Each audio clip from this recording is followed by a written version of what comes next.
evening and welcome to Bizarre. Now, it struck us recently that there are literally hundreds of thousands of viewers out there who are victims of amnesia, people who can't remember anything. Now, we feel as though these viewers are missing out on a lot of great entertainment. And that, what they do see and hear, they're probably forgetting. Now, we'd like to interpret our show for those of you who are amnesiacs. We'll start the show again right from the beginning. Good evening. Good evening. Good afternoon. What time is it? Welcome to Bizarre. Welcome to Family Feud. As you know, we're doing a smash hit. This is our third year. As you know, we were canceled. This is our last show. And as usual, we'll be doing a half-hour program. As usual, we'll be doing a movie of the week. We have our regular cast, and of course, we have no guest stars. Filling in for Johnny tonight will be David Steinberg, who will also be replaced after the opening monologue by David Brenner. Doc is still ill, but don't worry, Ed is still overweight. As usual, we'll be getting our show underway immediately. So stay tuned to Bizarre for lots of fun and merriment. I don't really know what to say. Stay tuned because I can't remember the name of the show. Tits, ass, and filth. Oh, Bizarre.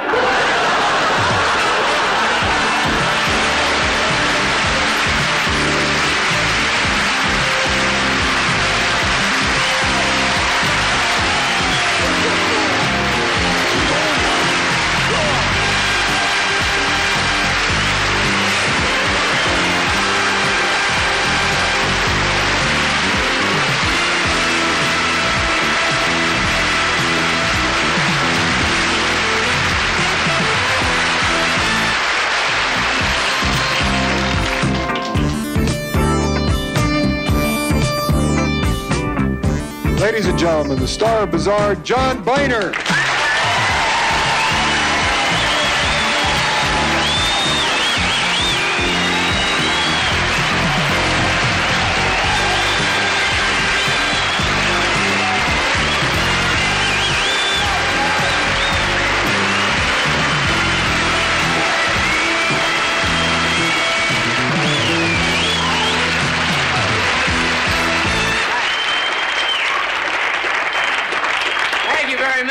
Welcome to Bizarre.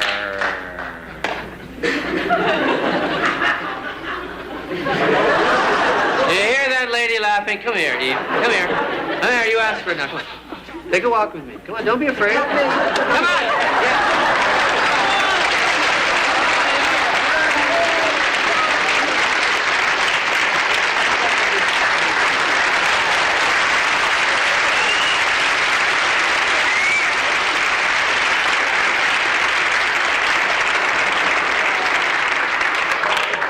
This lovely lady has not missed a show. Has not missed a rehearsal. I missed a meal. Has not... Actually, her name is Eve, and Eve, because you've been watching us, you must have picked up a few things on showbiz. So I'm going to let you introduce our show. Introduce our show tonight the best possible way you know how, okay? Ladies and gentlemen, the best show on TV, Bizarre. Yeah!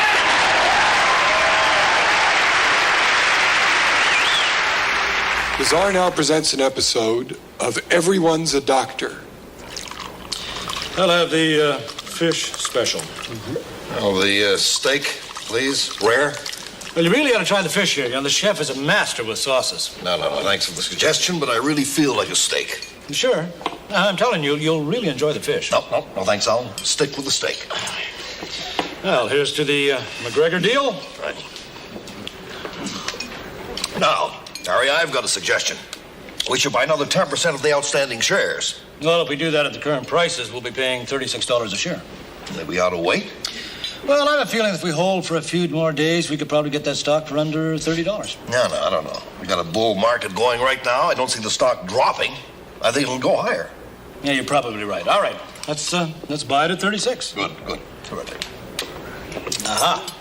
Yeah, the fish. Steak for me. Oh, yeah, great. You're right.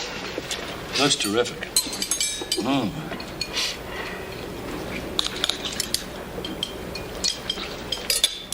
Very nice. Mm. Mm-hmm. Mm-hmm.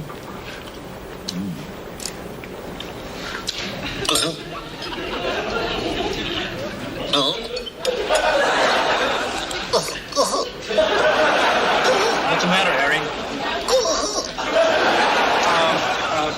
the back. Oh, yeah.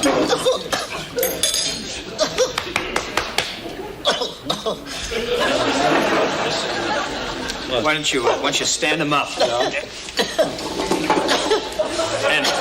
And bend him over. It's not working. Here, let me I know the Heimlich method. Heimlich. No, it's not working. Let me try the Heimlich on his neck. My father always said, punch him in the stomach. Oh, yeah. I got a better idea. Yeah? Use the bottle. Yeah. This sec. You better use the chair.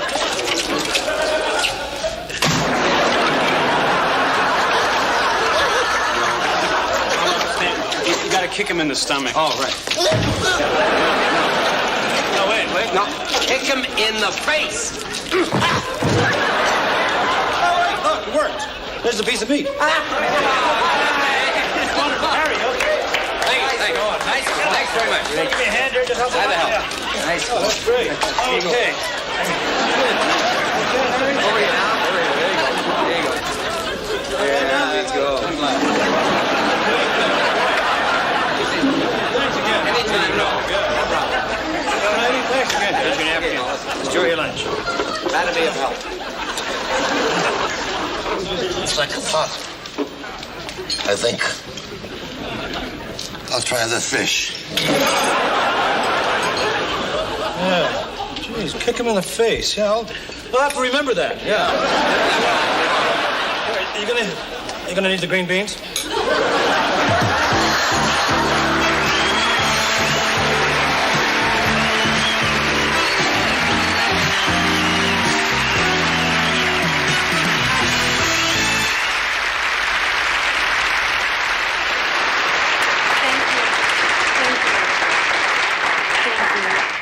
Thank you very much. To end one's career is possibly one of the toughest things in life. I've had such wonderful experiences and memories throughout my world.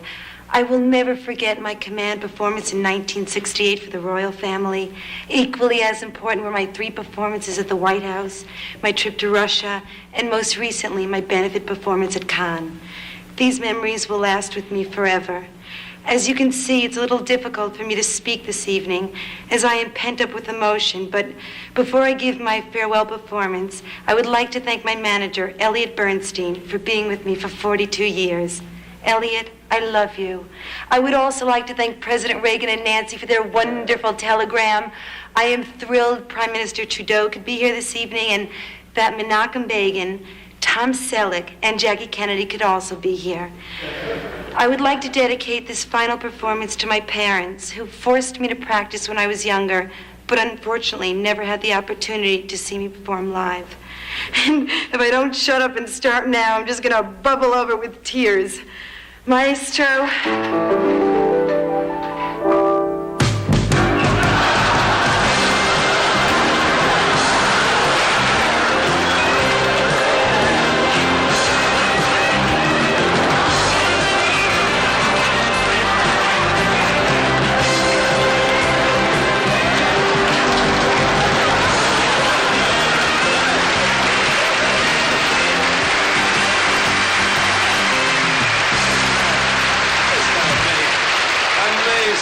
Amazing, wasn't it? Now, what you've just witnessed is what we call on Bazaar the old detour. It's where, no, really, the detour. It's where you, the viewer, think that you're traveling down the old highway of comedy. Just when you're kind of comfortable behind the wheel, we zap you with the unexpected detour. It's an old trick that was used not many years ago, but it's kind of fun. We kind of brought it back and that sort of thing. And it worked 20 years ago, and no one has seen it until Bazaar brought it back here. I think you really like it. And What are you doing? Oh, hi, Bob. I just explained folks about this new trick we have called the detour on Bazaar. Who told you to come out here and explain the detour? Well, nobody told me to come out here. I just wanted to explain to them. You see, what happens? Tom, we begged you, we asked you, we put it in your contract. Don't come out and explain anything, okay? This is a simple form of comedy. We took an opera singer, we turned her into a mud wrestler. No one needs to understand. just thought the folks would like to know the kind of the tricks we have when we use in Bazaar, okay? Yeah, terrific. I shouldn't have come out. Is that what you're trying I'm to tell trying me? to tell you shouldn't. I'm trying in every way I can to tell you that you shouldn't be here, okay? This is no place to come out here. Melissa had a chance. Melissa, could you come here a second, please? Yeah, but She had a... What's wrong? Well, she had a chance to come out here. This is the only time she had a chance to appear on the show tonight. And you upstaged her by coming out here. thanks, Tom. Upstage? Me? Upstage? Well, that's ridiculous. My middle name is Timing, Bob. Timing! I have that magic clock in my head that tells me when to get on, when to get off, when an actor has received just the right amount of laughter and applause. And I did not come out here until my meter told me so, all right? And one other thing, something maybe you and your staff should get straight in your heads. One thing you should understand about actors. There are times when we do things spontaneously without direction, okay? In other words, Bobo, we don't have to be told everything. Got that straight? We don't have to be told everything. It's called emoting. Emoting. E-M-O-T-I-N-G. Emoting. Okay, girls, if you feel like emoting, go ahead.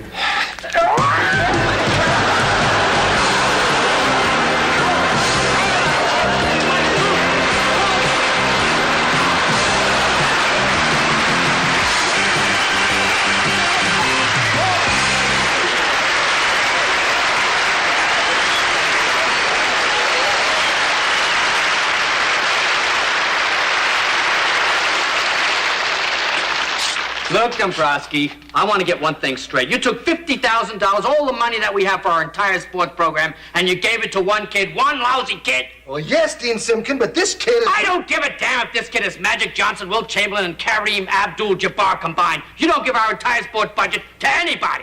Yeah, but Dean, you haven't seen this kid. He's really big. Big? $50,000 big? I don't think so, you imbecile. I haven't seen anybody on the face of the earth big enough to warrant $50,000. You're through at this college, I'll make sure you never work again. And I'll tell you something, when I see that kid... Shh. What?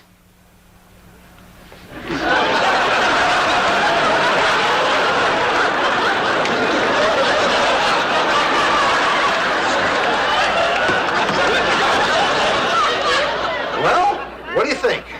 Well, like I said, you got a lifetime contract, boy. You're not mad at me because of the $50,000? Hell no, we got people in this town who'll pay $50,000 just to watch him stand up. I don't have insurance. I better get out of here before he flushes.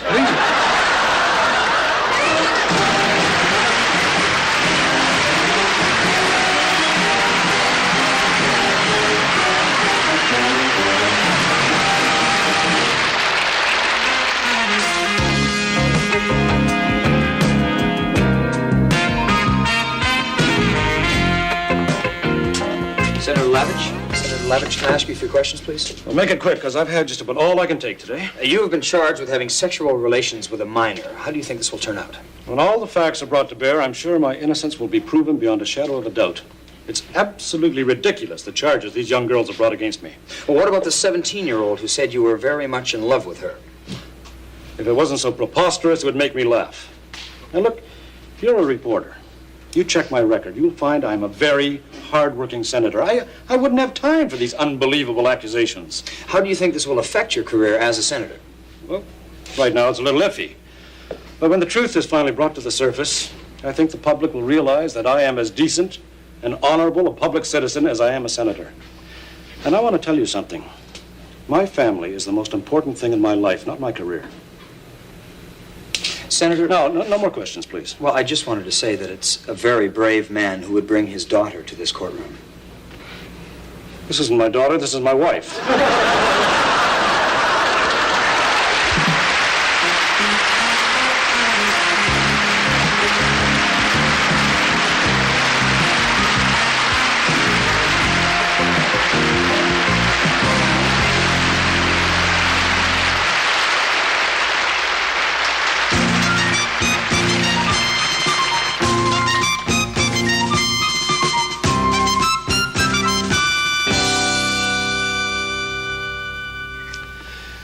Good evening, and welcome to Face the Press.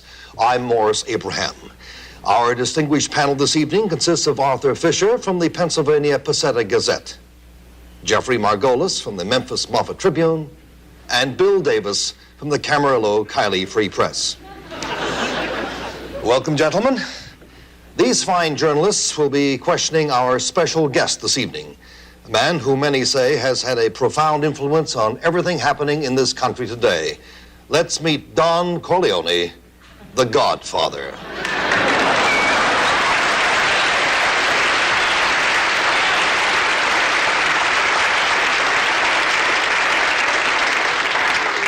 Don Corleone, welcome to our show, and I must say right off the bat, I have never seen you look more dapper. That suit is beautiful. What kind of material is it made from? Bulletproof. Well, I'm glad because I hope you're ready to face our panel who'll be firing some tough questions at you. Let's start with Arthur Fisher. Godfather, it has been said in political circles that you have a great influence on the present administration. That is absolutely untrue. I have no influence whatsoever on the administration. I simply happen to be a close personal friend of the leader of the United States. You're a good friend of President Reagan? I'm a good friend of Nancy Reagan. Godfather, what about this new book we're hearing about, Godfather 3? Why did you write it? I wrote it because I wanted people to finally know the real truth about Don Corleone. People are unaware of all the good I've done throughout the years. They don't know that the Godfather visits sick people in hospitals every day. They don't know that the Godfather gives half his income to charity. They don't know that the Godfather personally sponsors 4,000 youth groups throughout the country. Gee, you're right, Godfather. People don't know that. Why have we never heard of this before? Because none of it's true, schmuck.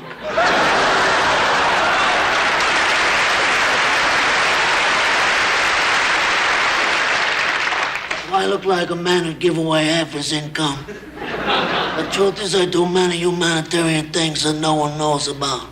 Just the other day, the Tatalucci family had a terrible tragedy happen to them. You may have read about it. Their house caught on fire. The stairway mysteriously collapsed, killing my good friend, Antonio Tatalucci, and his 3 sons. In fact, the only one who survived was Mrs. Tatalucci. When I heard about this, I was in the middle of dinner, and I drove across town at rush hour to console that poor woman. And when I got there, I pushed my way through the rubble and put my arm around her shoulder, which was still smoking. I looked into her bloodshot, tear-stained eyes, and I said, "Next time, you'll pay on time."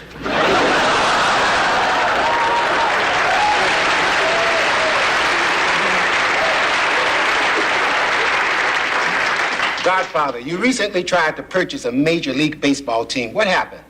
Well, I love sports, and I wanted to purchase a Major League Baseball team, but the owners got together, and for some reason they said I was unfit to own any Major League Baseball team.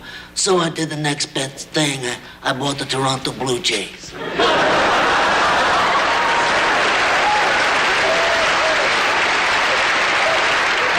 Godfather, if I may, gentlemen, ask you a question. I love the movie Godfather and Godfather 2. However, there was one scene I'll never forget, and that I personally thought was tasteless. Now, that was the scene with the horse's head in the bed. Frankly, I didn't like the scene either. I suggested instead of using a horse's head that we use a horse's ass. But Gaddafi wasn't available at the time.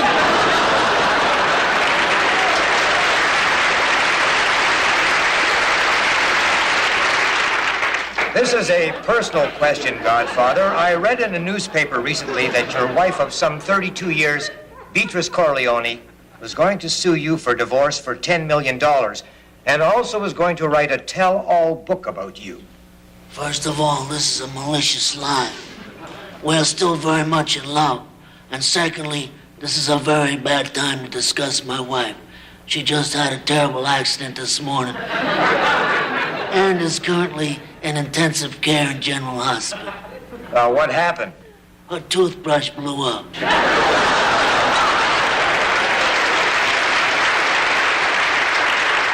I don't know the extent of the injury to her mouth, but the explosion wiped out 3 square blocks. Thank you very much, Godfather. This is Morris Abraham for Face the Press, returning you to Bazaar. I just want to I'm not there to hold. I just want to say to my wife, take good care of yourself. I'm sending over a special bar of soap you can wash your face with.